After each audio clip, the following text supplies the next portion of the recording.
Madame, Monsieur, bonjour. Au programme du JT de ce mardi 3 mars, responsabilité pénale d'une société, licenciement économique infondé et mécénat d'entreprise.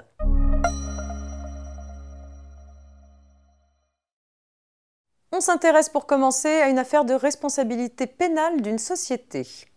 Le code pénal est catégorique, une société peut être condamnée pénalement seulement si l'infraction reprochée a été commise pour son compte par l'un de ses organes ou représentants.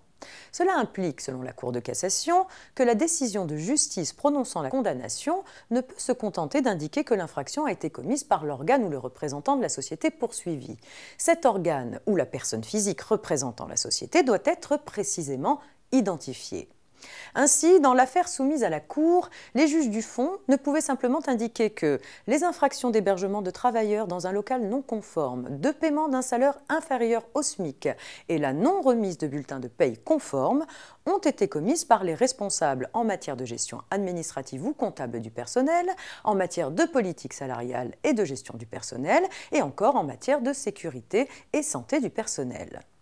Signalons toutefois que par le passé, dans une affaire concernant encore une infraction à la réglementation du travail, il a été admis que le représentant de la société poursuivie était suffisamment identifié dès lors que son identité était mentionnée dans diverses pièces de procédure, en particulier le rapport de l'inspection du travail ayant servi de base aux poursuites.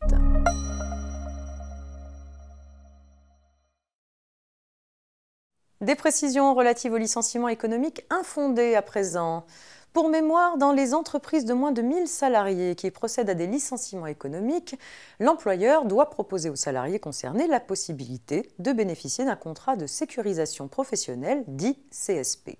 En effet, le CSP est un dispositif d'accompagnement qui comprend plusieurs mesures visant à accélérer le retour vers l'emploi du salarié ainsi licencié. Lorsque le salarié accepte le CSP, le contrat est rompu d'un commun accord. Pour autant, le salarié conserve le droit de contester le motif du licenciement. Si le licenciement est jugé sans cause réelle et sérieuse, le CSP devient sans cause. Dans cette hypothèse, lorsque les conditions d'effectif de l'entreprise et d'ancienneté du salarié sont remplies, l'employeur doit rembourser une partie des allocations chômage à Pôle emploi. C'est sur ce point que la Cour de cassation a réaffirmé sa jurisprudence en indiquant dans un arrêt du 5 février dernier qu'il faut déduire de ce remboursement la contribution au financement de ce dispositif que l'employeur a déjà assumé.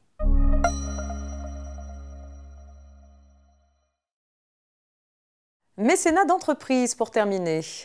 Les entreprises qui effectuent des versements en faveur d'œuvres ou d'organismes d'intérêt général peuvent, sous certaines conditions, bénéficier d'une réduction d'impôt au titre du mécénat d'entreprise. Cette disposition s'applique également lorsqu'une entreprise conclut des contrats ou des conventions de mise à disposition gratuite de logements dont elle est propriétaire à des associations éligibles venant en aide aux personnes sans abri ou mal logées. Il s'agit d'un don en numéraire dont le montant correspond au montant des loyers qui auraient été perçus si les biens avaient été loués dans les conditions normales du marché.